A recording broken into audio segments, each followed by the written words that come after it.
ஆச்சி மசாலா. எந்த சமையலும் ருசி தேடும் ரகசியம். 20 ரூபாய்.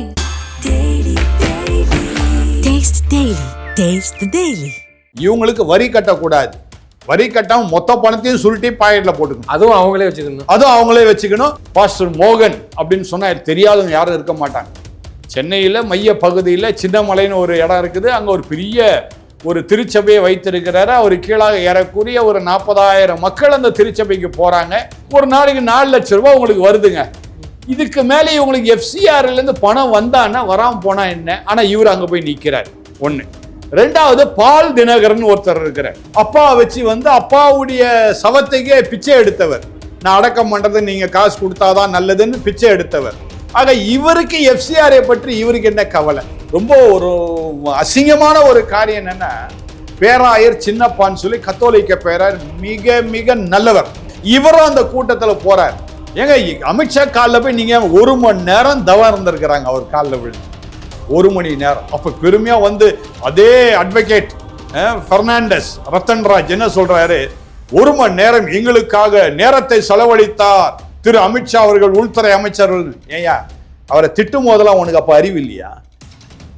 சிங்கன்ற சங்கின்னு அவரை நான் பேசும்போது என்ன சங்கி பைய சங்கி பேராயிருன்னு கடைசியில் எங்கால்கிட்ட விழுந்துட்டீங்களே.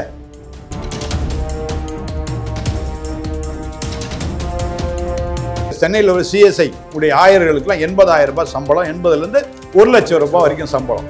பேராயர்களுக்கு எவ்வளவு சம்பளம்? 1.5 லட்சம் ரூபாய் சம்பளம். சரிங்களா?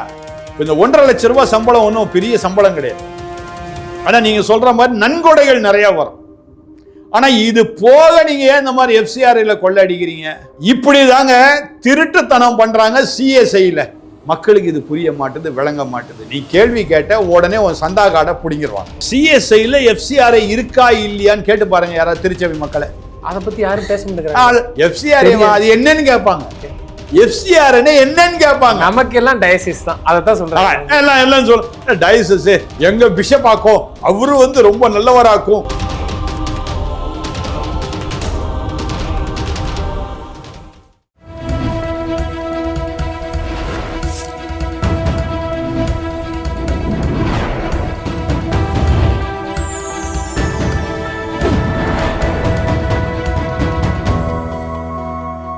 சேனல் 5 தமிழர்களுக்கு வணக்கம். இந்த நிகழ்ச்சியில் நம்மோடு பேச இருப்பது இந்திய தேசிய சிறுபான்மையினர் கட்சியின் தலைவரும் மற்றும் ஆங்கிலிக்கன் திருச்சபையின் ஆர்ச்சி பிஷப்புமான குணசேகரன் சாமுவேல் ஃபாதர் அவர்கள். ஃபாதர் வணக்கம். ஃபாதர் வணக்கம். வணக்கம் ஃபாதர்.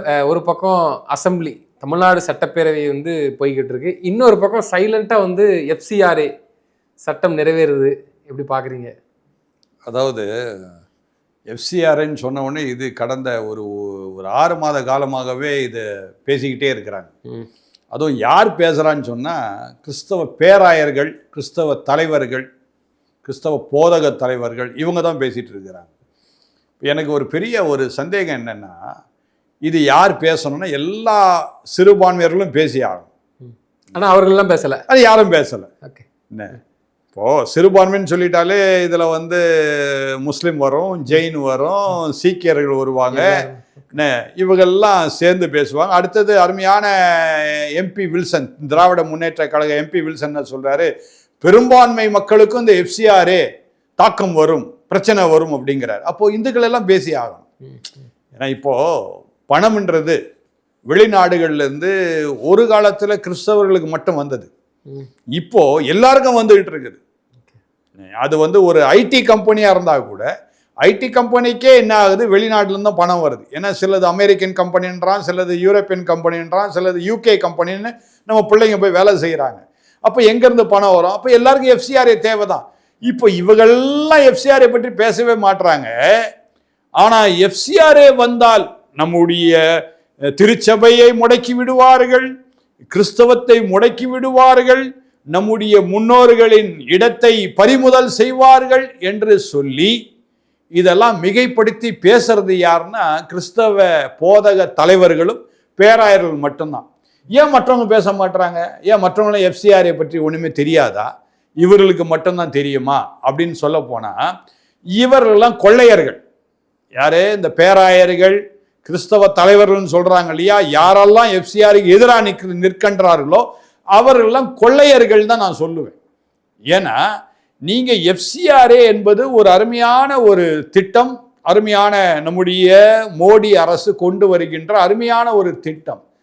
இதுல என்ன ஆயிடுச்சுன்னா, சமீபத்தில் ஒரு 3 நாட்களுக்கு முன்பதாக சில பேராயர்கள், சில தலைவர்கள், அதுவும் விசேஷமா சென்னைன்னு எடுத்துக்கிட்டாலே பாஸ்டர் மோகன் அப்படின்னு சொன்னா தெரியாதவங்க யாரும் இருக்க மாட்டாங்க. சென்னையில் மைய பகுதியில் சின்னமலைன்னு ஒரு இடம் இருக்குது. அங்கே ஒரு பெரிய ஒரு திருச்சபையை வைத்திருக்கிறாரு. அவர் கீழாக ஏறக்கூடிய ஒரு 40,000 மக்கள் அந்த திருச்சபைக்கு போறாங்க. இல்லைன்னு சொல்ல ரொம்ப சந்தோஷம். இந்த 40,000 பேர் ₹1 காணிக்க போட்டாலே என்ன ஆச்சு, ஒரு நாளைக்கு 40,000 ரூபாய் வந்துடுச்சு. சரிங்களா? யாரும் ₹1 போடுறது கிடையாது. இப்போ குறைஞ்சபட்சம் ₹10 போடுறாங்க. ஒரு நாளைக்கு 4 லட்சம் ரூபாய் உங்களுக்கு வருதுங்க. இதுக்கு மேலே இவங்களுக்கு எஃப்சிஆர்லேருந்து பணம் வந்தான்னா வராமல் போனா என்ன? ஆனா இவர் அங்க போய் நிற்கிறார். ஒண்ணு. ரெண்டாவது, பால் தினகரன் ஒருத்தர் இருக்கிறார். இவரே சொல்லிக்கிறார், உலக பிரசித்தி பெற்ற தேவ ஊழியர் அப்படின்னு சொல்லிக்கிறார். கிடையாது, டிஜிஎஸ் தினகரனோட பையன். டிஜிஎஸ் தினகரன் வந்து உலக பிரசித்தி பெற்றவர். ஆனா பையன் வந்து பிரசித்தி பெற்றவர் இல்லை. ஏன்னா பையன் வந்து வச்சு வந்தவர், அப்பா வச்சு வந்து அப்பாவுடைய சவத்தைக்கே பிச்சை எடுத்தவர். நான் அடக்கம் பண்றது நீங்க காசு கொடுத்தாதான் நல்லதுன்னு பிச்சை எடுத்தவர். ஆக இவருக்கு எஃப்சிஆர்ஏ பற்றி இவருக்கு என்ன கவலை? அப்போ அடுத்தது பார்த்தீங்கன்னா சில பேராயர்கள். இதுல என்ன விசேஷமான இந்த சிஎஸ்ஐன்னு இருக்கு இல்லையா, தென்னிந்திய திருச்சபை, அதுல வந்து சினாடு அப்படின்னு இருக்குது.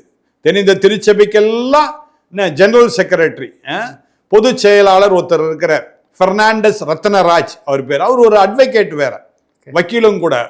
இவருக்கு பதவி காலம் போன டிசம்பர் 2025 முடிஞ்சு போச்சு. இவர் மேல கிரிமினல் வழக்கெல்லாம் இருக்குது. அடுத்தது லேண்ட் அபகரிப்பு, நில அபகரிப்பு வழக்கெல்லாம் இவர் மேல இருக்கு. இவரும் என்ன பண்றாரு, இந்த கூட்டத்தோடு கூட போறாரு. அடுத்தது இன்னும் ஒரு ரொம்ப ஒரு அசிங்கமான ஒரு காரியம் என்னன்னா, பேராயர் சின்னப்பான்னு சொல்லி கத்தோலிக்க பேராயர், மிக மிக நல்லவர், எனக்கு ரொம்ப ரொம்ப பிடிக்கும். பல நிகழ்ச்சிகள்ல நான் அவரும் பக்கத்துல உட்கார்ந்து ரொம்ப சந்தோஷமா பேசிட்டு இருப்போம். இவரும் அந்த கூட்டத்துல போறார். இவர் ரிட்டையர் ஆகி பல வருடங்கள் ஆயிடுச்சு. இவருபாடு வீட்டில் உட்காந்து சாப்பிட்டுட்டு இருக்க வேண்டியது. ஆனா இந்த கூட்டத்தோடு கூட சேர்ந்து இந்த கூட்டாளிகள்லாம் சேர்ந்து என்ன பண்றாங்க, அருமையான பாராளுமன்ற உறுப்பினர் வில்சன் அவர்கள் என்ன பண்றாங்க, இவர்கள்லாம் அழைச்சிட்டு போறாரு. எங்க அழைச்சிட்டு போறாருன்னா, அருமையான நம்முடைய அமித்ஷா அவர்கள் இருக்கின்றார்கள் இல்லையா, உள்துறை அமைச்சர், ஹோம் மினிஸ்டர், அவர்கிட்ட போய் மண்டியிடுறாங்க. இவங்க தான் போராட்டம் கூட கொண்டவர்களை. அதாங்க சொல்றேன், என்னமோ பெரிய ஒரு 2 மாதத்துக்கு முன்பதாக பெரிய போராட்டம்லாம் நடத்தினாங்க எஃப்சிஆருக்கு எதிராக. இப்ப இவங்க என்ன பண்ணிட்டாங்க, அமித்ஷா காலில் போய் விழுறாங்க. 1 மணி நேரம் அவரும் டைம் கொடுக்குறாரு. சரி, உங்களோடு கூட பேசுறேன், எஃப்சிஆரை பற்றி பேசுறேன்னு சொல்லி பேசுறாரு. என்ன இவ்வளவும் பேசிட்டு அடுத்த நாளே என்ன பண்றாங்க, முன்னாள் முதலமைச்சர் ஒருத்தர் இருக்கிறார்ல தமிழ்நாட்டுக்கு, ஸ்டாலின் அவர்களை போய் சந்திக்கிறாங்க. சந்தித்து என்ன சொல்றாங்க, நீங்க தான் சிறுபான்மையினுடைய காவலர். என்ன சிறுபான்மை காவலால் என்ன பண்ணாரு அவர்? பால் தினகரன் சொன்னார் நினைக்கிறேன். அவர் தான் போயிட்டு அந்த போட்டோ முதல்ல இல்லைங்க, இந்த சின்னப்பா பேராயர், சின்னப்பா கத்தோலிக்க பேராயர் சின்னப்பா சொல்றாருங்க, நீங்க தான் சிறுபான்மை காவலர்னு சொல்றாருங்க. அவரும் சொல்றாரு. ஏன்னா அவர் அவ்வளவு வயதானவர், ஏறக்குறைய 85 வயது இருக்கும் நான் நினைக்கிறேன், ஏறக்குறைய. அவருக்கு என்னத்துக்கு இந்த வார்த்தை ஒன்றும் விளங்கலை. அப்போ நீங்கள்லாம் கிறிஸ்தவ தலைவர்களா? ஏங்க திமுக இருந்தாதான் சிறுபான்மையில இருப்பாங்களா? இப்ப மண்ணை கவிட்டீங்களே, இப்போ சட்டசபையில நீங்க இல்லையே, சிறுபான்மை வாக்கெல்லாம் உங்களுக்கு தான் இருக்குன்னு சொன்னீங்க. இதை சொல்லும்போது எனக்கு இன்னொரு காரியம் ஞாபகம் வருதுங்க. இந்த தேர்தலுக்கு முன்பதாக பார்த்தீங்கன்னா இதே தலைவர்கள் என்ன பண்ணாங்க, ஸ்டாலினை வைத்து பாளையங்கோட்டையில ஒரு கூட்டம், மதுரையில கூட்டம், திருச்சியில கூட்டம், சென்னையில பல இடங்கள்ல கூட்டம், வேலூர்ல கூட்டம் நடத்தினாங்க. என்ன ஆச்சுன்னா மொத்தமா கவிழ்ந்து போயிட்டாங்க திமுக. இந்த பேராயர்ல மட்டும் இவங்க சேர்க்காம இருந்தா ஒருவேளை ஸ்டாலின் ஜெயிச்சிருப்பார். இப்ப அடுத்தது இவங்க என்ன பண்றாங்க, திட்டம் போட்டாங்க. என்னன்னா எப்படியாவது பிஜேபியை தோற்கடிக்கணும், அதனால அமித்ஷா காலில் போய் அமித்ஷா காலை வாரி விடணும்னு இவங்க நினைக்கிறாங்க. ஆனா இன்னைக்கு மசோதா பாஸ் ஆகுது, பில்லு பாஸ் ஆகுது, எஃப்சிஆர்ஏ பில் பாஸ் ஆகுது. நல்லா புரிந்து கொள்ளணும், பிஜேபி தான் மெஜாரிட்டி இருக்குது பாராளுமன்றத்தில். இதை எதிர்த்து எப்படி உங்க மசோதா அங்க வந்து தாக்கல் செய்தா உங்க மசோதா உங்களுக்கு அது வந்து சாதகமாக இருக்கும் எப்படி நீங்கள் நினைக்கிறீங்கன்னு ஒன்றுமே விளங்கலை. அடுத்தது எஃப்சிஆர்ஐனால என்ன பிரச்சனை, இப்போது மெட்ரோ ட்ரெயின் வரப்போகுதுன்னு சொன்னாங்க. மெட்ரோ ட்ரெயின் வருதுன்னு சொன்ன உடனே ஏறக்குறைய 3 வருடங்கள் அந்த பாதையில் பார்த்தீங்கன்னா பயங்கரமான டிராஃபிக். அந்த நேரம் எல்லாரும் சத்தம் போட்டாங்க, எல்லாரும் திட்டினாங்க. இன்னும் யாருக்கு வேணும் மெட்ரோ ட்ரெயின், இப்படி நெரிசலாக கிடைக்க, டிராஃபிக் பயங்கரமா இருக்கிற, எங்களால ஒழுங்கான நேரத்துக்கு போக முடியலன்னு சொல்லி எல்லாரும் சத்தம் போட்டாங்க, சண்டை போட்டாங்க. ஆனா இன்னைக்கு அத்தனை பேர் என்ன பண்றாங்க, இப்போ சொகுசா அந்த மெட்ரோ ட்ரெயின்ல போறாங்க. அது மாதிரிதான் எஃப்சிஆர் ஒரு அமெண்ட்மெண்ட் வருது, நல்லதுக்காக வருது. ஏன் செய்யறாங்கன்னா இதை ஒரு அழகா இதை கோட்படி இதை அழகா நேர்படுத்தி சீர்படுத்தி உங்களுக்கு பணம் வரணும்னு தான் அவங்க நினைக்கிறாங்க. உங்களுக்கு பணம் வரக்கூடாதுன்னு நினைக்கவே இல்லை. மத்திய அரசு நல்லா புரிஞ்சுக்கணும், இந்த மக்களுக்கு ஒண்ணுமே விளங்கல. ஏங்க உங்களுக்கு அதிகமா சம்பளம் வந்தா என்ன ஆகும், அதிகமான டாக்ஸ் கட்ட போறீங்க. விளங்குதா? இவங்க இந்த டாக்ஸ் கட்டாம திருட்டுத்தனம் பண்ணிட்டு இருக்கறனால இப்ப மாட்றாங்க. அததான் கொள்ளையர்கள் நான் சொன்னேன். விளங்குதா? இப்போ இவங்களுக்கு வரி கட்டக்கூடாது, வரி கட்டாம மொத்த பணத்தையும் சுருட்டி பாக்கெட்ல போட்டுக்கணும். அதுவும் அவங்களே வச்சுக்கணும். கணக்கு மட்டும் எப்படி காட்டுவாங்கன்னா அவனுக்கு கொடுத்தேன் இவனுக்கு கொடுத்தேன் கணக்கு காட்டுவாங்க. எவனுக்கும் கொடுத்துருக்க மாட்டாங்க. என்ன ஒண்ணு இல்லைங்க, சிஎஸ்ஐ பேராயர்லாம் இருக்கிறாங்க. வரும்போது பாத்தீங்கன்னா அவங்களுக்கு ஒரு வீடு கூட இருக்காதுங்க. அந்த ஆயர்கள் வீட்டுல வந்து தங்கியிருப்பாங்க. ஒவ்வொரு திருச்சபையிலும் ஆயர்கள் வீடுக்கு அங்க தங்கியிருப்பாங்க. ஆனா பேராயர் ஆன உடனே என்ன பண்றாங்கன்னா உடனே பெரிய பங்களா கட்டுறாங்க, பெரிய கார் வாங்குறாங்க. அவங்க சபையில இருந்து டயசிஸ்ல இருந்து கொடுக்குறாங்களா, அது போக எக்ஸ்ட்ரா கட்டுறாங்களா? அவங்க எங்க டயசிஸ்ல கொடுக்கறது வந்து இப்ப சென்னை பேராயத்தன்னு வச்சு, சென்னையில் ஒரு சிஎஸ்ஐ உடைய ஆயர்களுக்குலாம் 80,000 ரூபாய் சம்பளம், 80,000 இருந்து 1,00,000 ரூபாய் வரைக்கும் சம்பளம். பேராயர்களுக்கு எவ்வளவு சம்பளம்? 1,50,000 ரூபாய் சம்பளம். சரிங்களா? இப்ப இந்த 1,50,000 ரூபாய் சம்பளம் ஒன்றும் பெரிய சம்பளம் கிடையாது. ஆனா நீங்க சொல்ற மாதிரி நன்கொடைகள் நிறைய வரும். ஆனா இது போக நீங்க ஏன் இந்த மாதிரி எஃப்சிஆர்ல கொள்ளை அடிக்கிறீங்க? விளங்குதா? எதுக்கு நீங்க பயப்படணும்?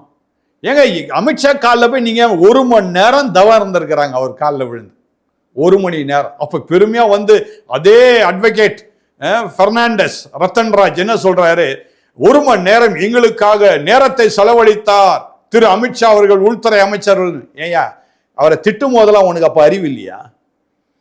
சிங்கன்ற சங்கின்னு அவரை நான் பேசும்போது என்ன சங்கி பைய சங்கி பேராயிருன்னு கடைசியில் எங்கால்கிட்ட வந்து விழுந்துட்டீங்களே, நீங்க கடைசியில் உன் தலையெழுத்து உன் குடிமை எங்க இருக்கு பத்தியா? நீ என்ன வேணா கதறலாம். எஃப்சிஆர் அமெண்ட்மெண்ட் கட்டாயம் பாஸ் ஆகாதான் செய்யும், அதுல எந்த விதமான சந்தேகம் இல்லை. நிச்சயமாக அது வருவது நல்லது. அவங்க என்ன சொல்றாங்க, பணம் வாங்கிக்கிங்க, ஆனா அந்த பணத்துக்கு என்ன பண்ணுங்க, சரியானபடி நீங்க எங்களுக்கு ஆதாரத்தை கொடுங்க. 100 ரூபாய் வாங்கினீங்கன்னா எவ்வளவு செலவழிச்சுன்னு கணக்கு காட்டுங்க. அடுத்து 100 ரூபாய்க்குள்ள வரியை கட்டுங்க. இவ்வளவுதானே சொல்றாங்க. அதுல என்ன தவறு இருக்கு? உடனே எல்லாரும் என்ன சொல்றாங்க, உங்க திருச்சபையை பிடிங்கிருவாங்க, உங்களுடைய நிலத்தை பறிமுதல் செய்வாங்க. என்னங்க இது? கிறிஸ்தவ மக்கள் நன்றாக புரிந்து கொள்ளணும்.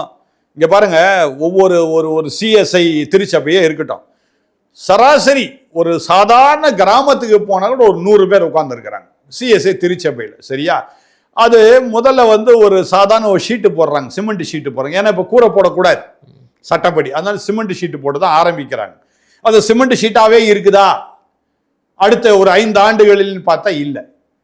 அந்த இதை இடிச்சுக்கிட்டு என்ன பண்றாங்க, பெரிய கோபுரமா பெரிய திருச்சபையை கட்டுறாங்க. அடுத்து குறைஞ்சது அங்க 500 குடும்பம் அங்க இருக்குது. ஒரு குடும்பத்துல என்ன பண்றாங்கன்னா, இப்போ நீங்க வந்து கட்டாயம் குறைந்தது 100 ரூபாய் உறுப்பினர் சந்தா கொடுக்கணும்ன்றாங்க. ஒரு குடும்பத்துக்கு உறுப்பினர் சந்தா மாதம் 100 ரூபாய் கொடுக்கணும். அப்ப 500 பேர் 500 குடும்பம் என்ன ஆச்சு? இது ஒரு வருமானமா? அடுத்தது வாரந்தோறும் என்ன பண்றாங்க, காணிக்கை போடுறாங்க. இந்த 500 பேர் 10 ரூபாய் போடட்டும், 5000 ரூபாய் ஆச்சா? என்ன காலையில ஒரு அதுலயும் காணிக்கை பார்த்தீங்கன்னா 2 காணிக்கை எடுப்பாங்க. அதுல என்னன்னா கட்டட நிதி காணிக்கை, அடுத்தது ஊழியத்திற்காக காணிக்கை, தனி வரி, தனி வரி, கட்டாய வரி, கோயில் கட்டணுமா ஒரு குடும்பத்துக்கு கட்டாய வரி இது. அது இல்லாம ஸ்தோத்திர காணிக்கை வைங்கன்றாங்க. அப்ப ஸ்தோத்திர காணிக்கைன்னு வைக்கும்போது குறைஞ்சது 7 மக்கள் கூட 500 ரூபாய் வைக்கிறாங்க ஸ்தோத்திர காணிக்கைன்னு. அடுத்தது பிறந்த நாள் காணிக்கைன்னு வாங்குறாங்க. எங்க ஞானஸ்நான காணிக்கை நீ வாங்குற, அடுத்த அடக்கத்துக்கு ஒரு காணிக்கை வாங்குற, கல்லறை தோட்டத்துன்னு காணிக்கை, இவ்வளவு நீ பணம் வாங்குற, உனக்கு என்னத்துக்கு வெளிநாட்டு பணம்? எஃப்சிஆர் எதுக்கு தேவை? இப்போ இன்னொரு கேள்வியும் கேட்குறேன். சோஸ்திர காணிக்கை, அந்த காணிக்கை, இந்த காணிக்கைன்னு ஒரு டயசிஸ்ல இருக்குது, அதை சார்ந்திருக்கக்கூடிய ஒரு கிளையில இருக்கக்கூடிய ஒரு சபைக்கு இப்ப பிரதிஷ்டையோ பண்டிகையில வந்து வாங்குறாங்க. இது என்னவா அந்த சபை மக்களுக்கு அந்த சபைக்கு திருப்பி வருது? ஒரு சபையில 1,00,000 ரூபாய் வருதுன்னு வச்சுக்கிடுங்க மாசம். இவங்க என்ன பண்ணா டயசிஸுக்கு, அதாவது தலைமை செயலகத்துக்கு பிஷப் இருக்கிற அந்த ஆபீஸுக்கு என்ன பண்ணணும், இவங்க அசஸ்மெண்ட் கட்டணும். எவ்வளவு அசஸ்மெண்ட் கட்டணும்னா 60% கட்டி ஆகணும். 1,60,000 60,000 ரூபாய் கட்டி ஆகணும். 40,000 உங்க திருச்சபை மெயின்டெனன்ஸ்க்காக வச்சுக்கணும்.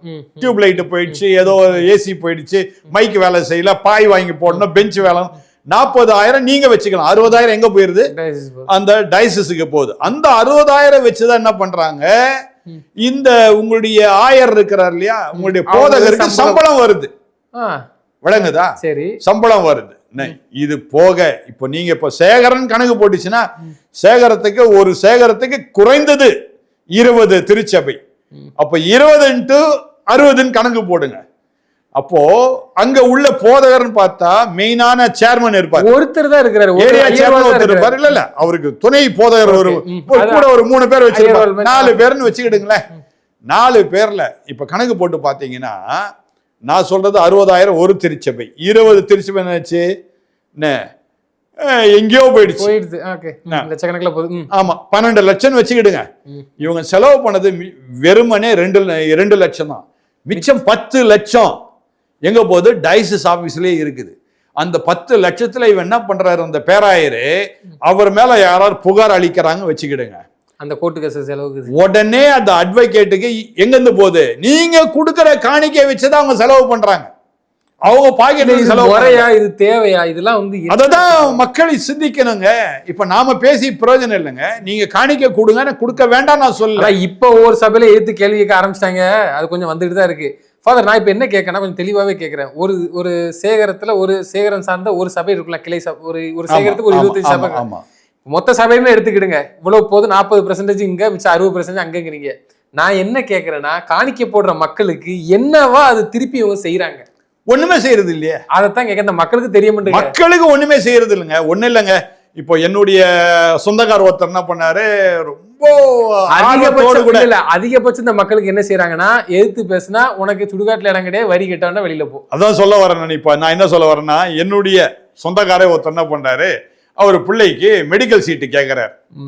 ஏன்னா சிஎஸ்ஐல மெடிக்கல் காலேஜ் இருக்குது, அதனால மெடிக்கல் சீட்டு கேட்கிறார். இவர் தாராள மனசு. அந்த திருச்சபைக்கு எந்த ஆயர் வந்தாலும் சாப்பாடு முதற்கொண்டு இவங்க வீட்டுல இருந்து தான் போகும். அளவில்லாம பணம் கொடுப்பாங்க, காணிக்கை கொடுப்பாங்க. இவர் என்ன நினைச்சுக்கிட்டாரு, இந்த மாதிரிலாம் செய்த நம்ம பிள்ளைக்கு எது கேட்டாலும் இலவசமா செய்திருவாங்கன்னு. கடைசியில போனா அவங்க என்ன பண்றாங்க, டயசிஸ்ல இது தனியா நீங்க 2 லட்சம் ரூபா கொடுக்கணும். யாருக்குங்க? இல்ல இது இந்த நிதி, பேராயர் நிதினு ஒண்ணு நாங்க வச்சிருக்கிறோம். பேராயர் நிதி எதுக்குயா? என்னுடைய கேள்வி அதுதான். பேராயர் நிதி எதுக்கு? யோ, இந்த மனுஷன் கஷ்டப்பட்டு உங்க திருச்சபை எல்லாமே செய்தாரு, என்ன ஆர்வத்தோடு செய்தாரு, நம்ம பிள்ளைக்கு நாளைக்கு எதிர்காலத்துக்கு ஏதாவது நடக்கக்கூடாதான்னு நினைச்சு செய்யறாரு. கடைசியில் அங்கேயும் போச்சா. அடுத்தது அதே திருச்சபையில என்ன ஆகுது, ஒருத்தர் சாகுறார், கல்லறை வேணும், உடனே எடுக்கிறாங்க. கல்லறைக்கு இவர் எவ்வளவு கொடுத்துருக்கிறாரு சந்தா, மாதம் 10 ரூபாய் தான் போட்டிருக்கிறாரு, இவரு கல்லறை கிடையாதுன்றாங்க. ஏங்க, உன் சபை உறுப்பினர், அவர் சபைக்கு ஒரு சந்தாவா கட்டியிருக்கிறாரு, கல்லறைக்குன்னு தனியா கட்டினாதான் கொடுப்பேன் அப்படின்னு சொன்னா அந்த கல்லறை தோட்ட நீ வாங்கி போட்டதா?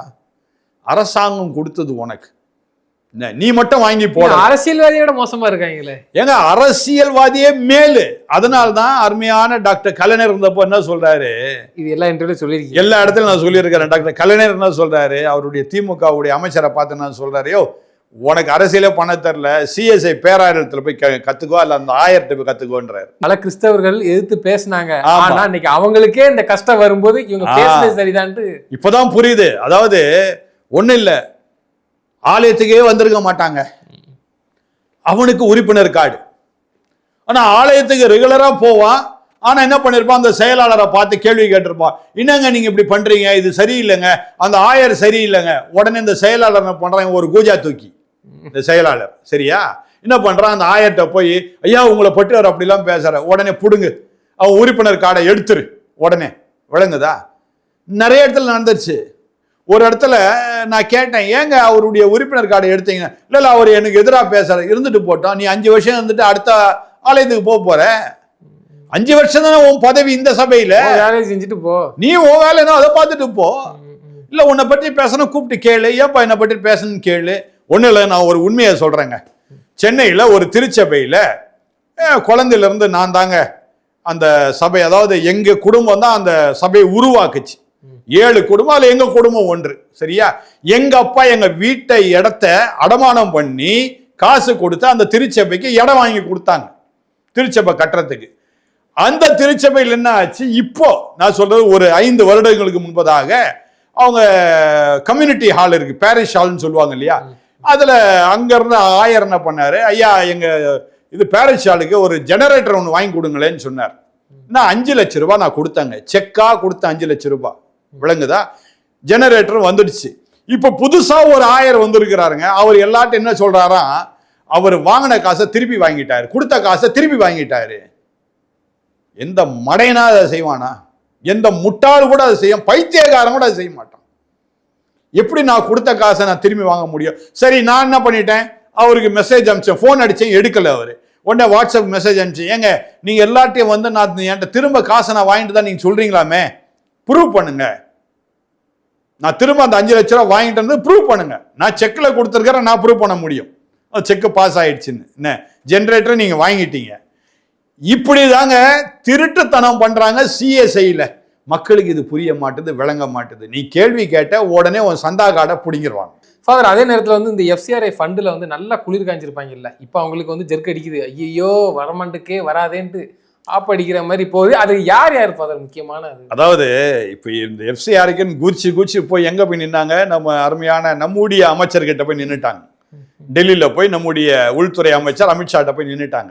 இந்த குச்சிட்டு போனவங்க யாருன்னு பார்த்தா இவங்க தான் எஃப்சிஆர்ஐக்கு பணம் வாங்குறவங்க. இது திருச்சபை மக்களுக்கே தெரியாது. சிஎஸ்ஐல எஃப்சிஆர்ஐ இருக்கா இல்லையான்னு கேட்டு பாருங்க யாராவது திருச்சபை மக்களை. அதை பத்தி யாரும் பேச மாட்டேங்கிறாங்க. எஃப்சிஆர்ஐ அது என்னன்னு கேட்பாங்க, எஃப்சிஆர்ஐ என்னன்னு கேட்பாங்க. நமக்கு எல்லாம் டயசிஸ் தான், அதை தான் சொல்றாங்க. எல்லாம் சொல்ல டயசிஸ் எங்க பிஷப் ஆக்கும், அவரு வந்து ரொம்ப நல்லவராக்கும், அவரு கூப்பிட்டா வருவாராக்கும், எங்களை பார்த்தவன அப்படியே சிரிப்பாராக்கும். ஏயா உன் பணத்தெல்லாம் உன்னை காட்டி அவன் பிடிங்க உட்காந்து பாக்கெட்ல போட்டுட்டு இருக்கிறான். இது அல்லது குச்சிட்டு ஓடி போய் உள்துறை அமைச்சர்கிட்ட போய் நிப்பானா அந்த ஆளு? எதுக்கு போய் நிக்கணும்? இப்போ திமுகவுடைய அருமையான பாராளுமன்ற உறுப்பினர் பண்றது வில்சன் இவங்களை அழைச்சிட்டு போறாரு உள்துறை அமைச்சர்கிட்ட. ஏன் திமுக அழைச்சிட்டு போனோம்? ஓட்டு அவங்களுக்கு, ஓட்டு இவங்களுக்கு பணம். ஏன் வாக்க அப்படி இல்லைங்க, அப்படி இல்லைங்க, நீங்க தவறா புரிஞ்சுக்கிட்டீங்க. வருகின்ற பாராளுமன்ற தேர்தலில் திமுக பாஜக ஒன்னா இணைய போகுது,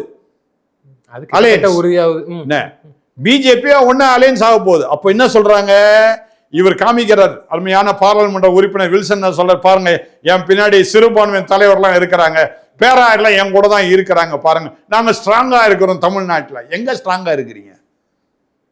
நீங்க ஸ்ட்ராங்கே இல்லையா? சட்டசபையிலே உங்க வார்த்தைகள் ஒண்ணுமே எடுபட மாட்டேது. புதுசா வந்தவங்க தான், 3 மாசம் தான் ஆச்சு சட்டசபைக்கு.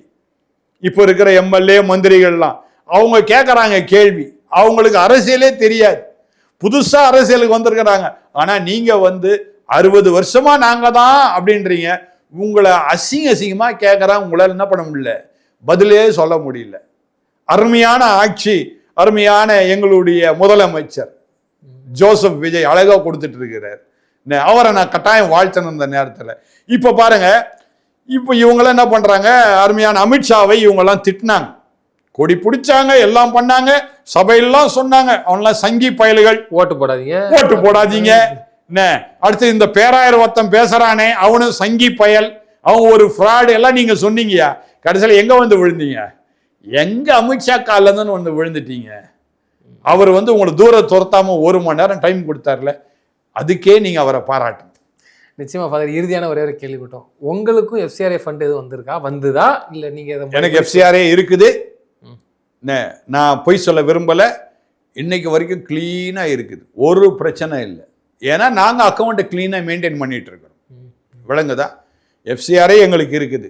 அந்த எஃப்சிஆர்ஐயை வாங்கிட்டு நான் கொண்டு போய் பேங்க்ல கொடுத்து இந்த அக்கௌண்ட்ல இந்த எஃப்சிஆர்ஐ இணைச்சிருங்க, அதுக்காக தான் நான் வாங்கியிருக்கேன்னு சொல்லும் போது அந்த பேங்க் மேனேஜரே என்னை பார்த்து அப்படியே முழிச்சிட்டு சொன்னாரு, உங்களுக்கு ஒன்றும் அவ்வளோ பணம் வரலையே, இதுக்கெல்லாம் எஃப்சிஆர்ஐ தேவையில்லையேன்னார். நான் சொன்னேன், இல்லைங்க, ராயனுக்குரியதை ராயனுக்கும் அப்படின்னு சொல்லி என்னுடைய பைபிள் சொல்லுதுங்க.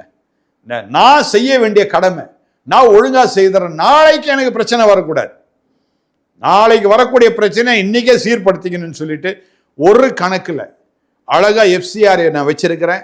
இன்னைக்கு வரையும் எந்த பிரச்சனையும் கிடையாது. நான் நல்லா இருக்கிறேன். அதனால தான் தைரியமா பேசுறேன். என் மடியில கனம் இல்லை, அதனால தைரியமா நான் பேசிட்டு இருக்கிறேன். நான் ஒன்றும் யாரையும் ஏமாத்தல. யாரையாவது ஒருத்தரை ஏமாத்தணும், யாராவது சொல்லுங்க பார்ப்போம். சரிங்களா? அதனால எஃப்சிஆர்ஏ அமெண்ட்மெண்ட் நம்முடைய இந்திய தேசத்திற்கு, அதுவும் சிறுபான்மையர்களுக்கு மிக மிக நல்லது. நிச்சயமா தொடர்ந்து தங்கள் கருத்துக்களை பெருமைக்கு நன்றி. மிக்க நன்றி.